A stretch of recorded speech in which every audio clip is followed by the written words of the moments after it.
Hi. As soon as I like stop moving for a second and said, how's it going? Yay. It's going very well. How about you? It's going great. That's awesome. All right, so should we start? Sure. All right. So my first question is a pretty basic question, but what inspired the band's name, Mad Planets? Don, do you want to take this?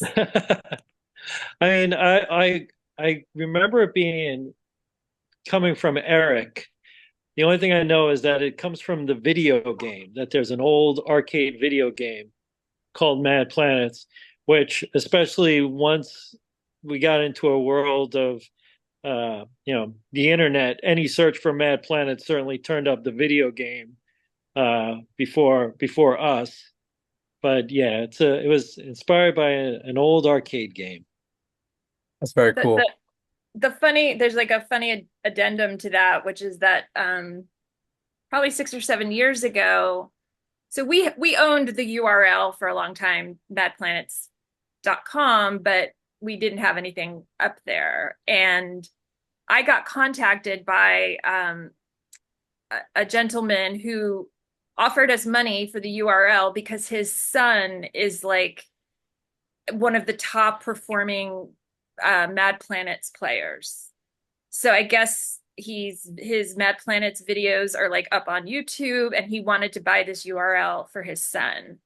So we sold it to him for $750. Yeah, that's right.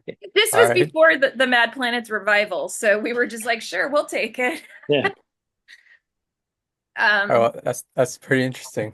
yeah. yeah, Probably the band's biggest source of revenue so far. right, exactly.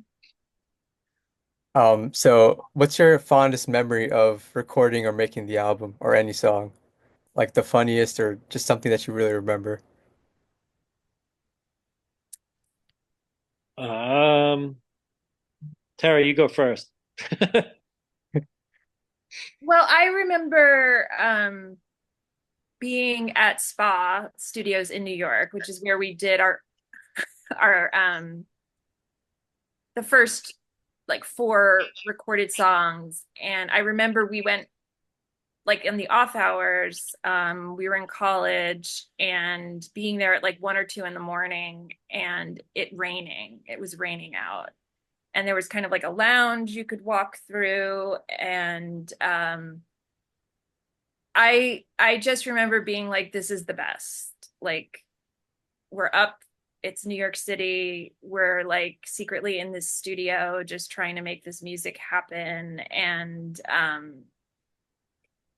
think I love being in the studio. I haven't had that many opportunities to be in the studio, but like I to me it's just this like really amazing time and place. So, and that same session was when we like recorded vocals in the hallway for Gold Monte Carlo, I think.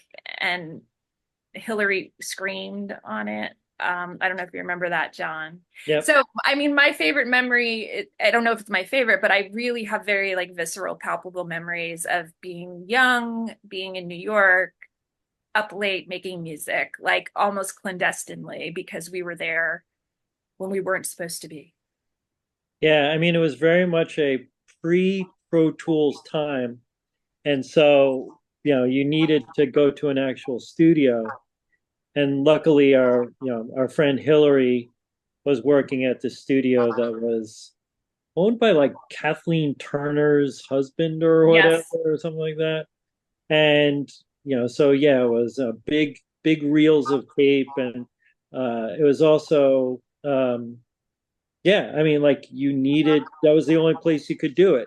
Now, some of our stuff is also kind of home 4-track recordings, and like you could tell the difference, but there's nothing like there's nothing like going into a studio and being like, okay, we've got a couple hours, and yes, it's also the middle of the night because you know we're paying like some secret rate, to do it, and yeah, I mean it's always the most fun experience to be in that studio, and That was the other funny thing about that studio is that when there was a night where Excuse 17, the prelude to Sleater-Kinney, was slated to play a show downtown. And when they got to the venue and found out that it wasn't all ages like it was supposed to be, we relocated the show to that studio, and we just ended up busing a bunch of people from the downtown venue to that studio and had a show there. So a lot of fond memories of Spa Studios. That was a good place. So on that note, how is the music made? Like, was it the lyrics first or was it the music first? That's If you Tara's. can remember. Yeah, I can remember a lot. I would say definitely the music first. It was typically Eric or I who kind of brought a song to the band, and I wrote on guitar, but I played the bass. And so I would just spend a lot of time like noodling on the guitar and trying to like work out progressions and melodies. Lyrics have always been like the second thing for me. For me it's always been yeah, like finding the harmonic progression and then the kind of counterpoint with the melody. Um and then the kind of translation that happens when you bring it to a guitarist and a drummer and you start to get it, try to fit the pieces together, and it inevitably changes with that energy and those contributions. So lyric writing for me also has always been kind of oddly, like I'll get caught on a phrase and then I'll just like it works rhythmically and then I'll just try to build around it. It's very rare that I'm like, I really need to express this set of feelings, and I'm going to write a song about it. They all kind of happens in inverted. All right, that's it's very interesting. I think I'm the same way when I write my music. I try to make, a riff first and then go on with that. Okay. Um, but I know, so you said you recorded it in New York City. What place gave you the most inspiration in New York City, if there is a place? In terms of the songs, Uh, in terms of anything, like a place that you'd go to or like a place that just gave you like, like this is where I want to be. This is what gives me my passion. John, do you want to? Well, as someone who didn't really write, it would be hard for me to say, but I don't know. I always,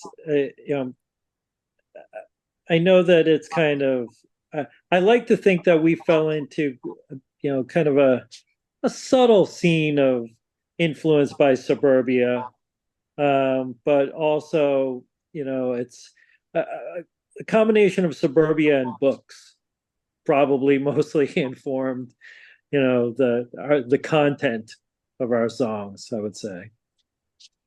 Yeah, I think if you listen to the music, it is definitely more thematically based around the experience of suburbia, but it's a particular suburbia, which is Long Island, which is so this cat is killing I me. know, sorry. Um, I just got home and like as soon as I sat down, like I instantly he's got on sad. you. Okay, yeah, he's gone now. Okay.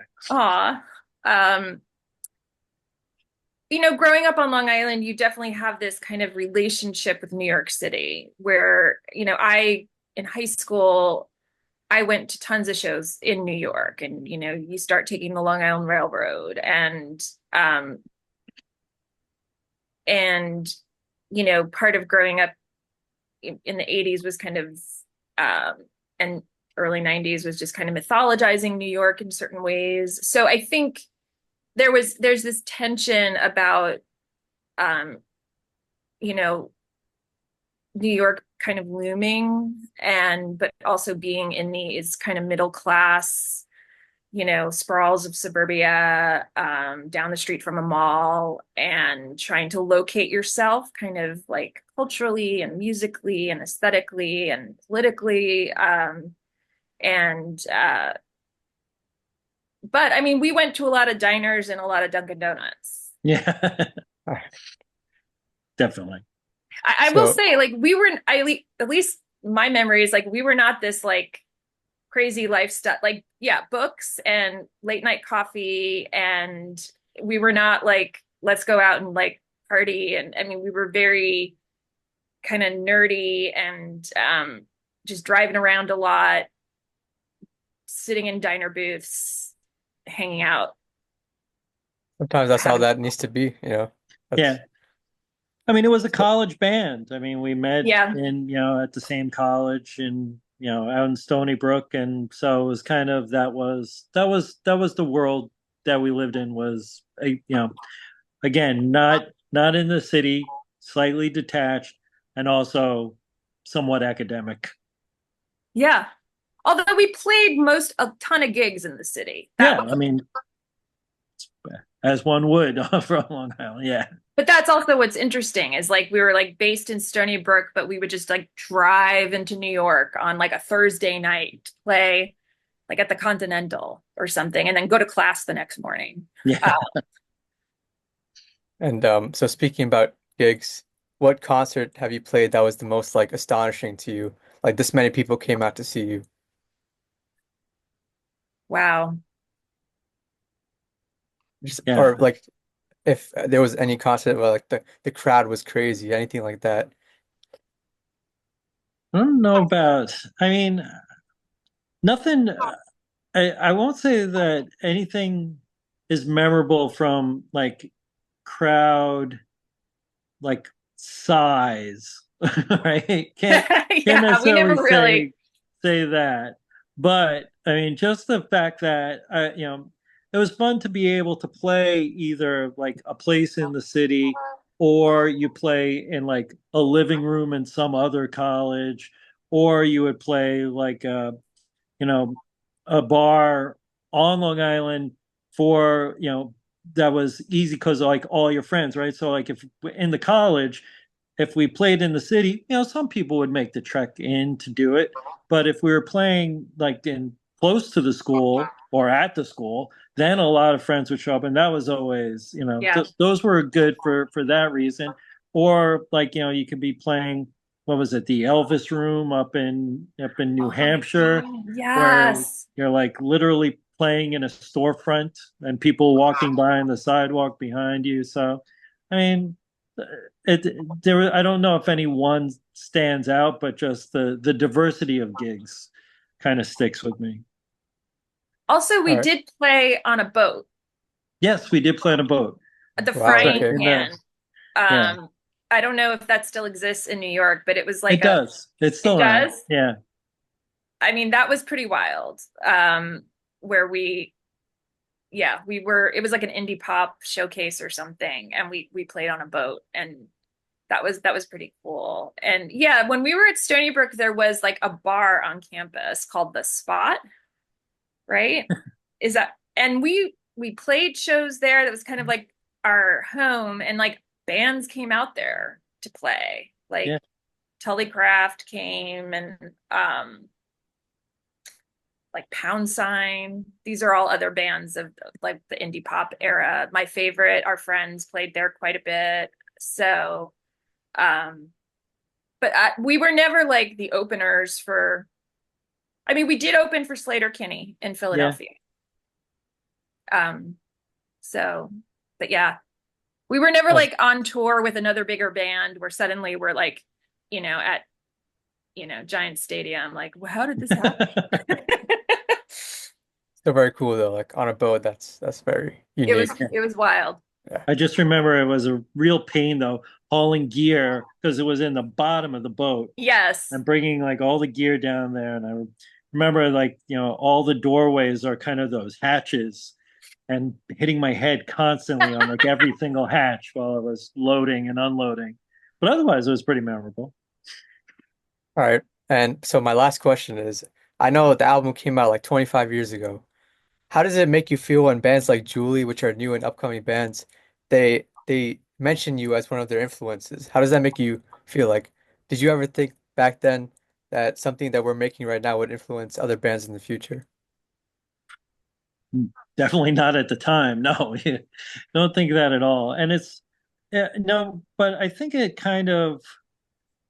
speaks to kind of the longevity also of like our influences. I Yeah. think that there's a lot of, when I listen to Julie, I hear it, but like kind of I hear us, but mainly also through our influences, right? So whether it's, kind of especially um, you know, probably as an earlier influence like the Sonic Youths, Yeah. but we were playing at the same time ish as a band like the Swirlies, who I know they also get a lot of comparisons to, or Versus, or there was just like it was a little bit zeitgeisty at the time for what we were doing, what they were doing, especially kind of fits in an indie trio mold, right? So I get it though. I get it that like, what they're of our ilk. And whether it came by route of listening to us or other bands of the time, certainly we're thinking of it while we were doing it that yes, in the future generations will be influenced by this.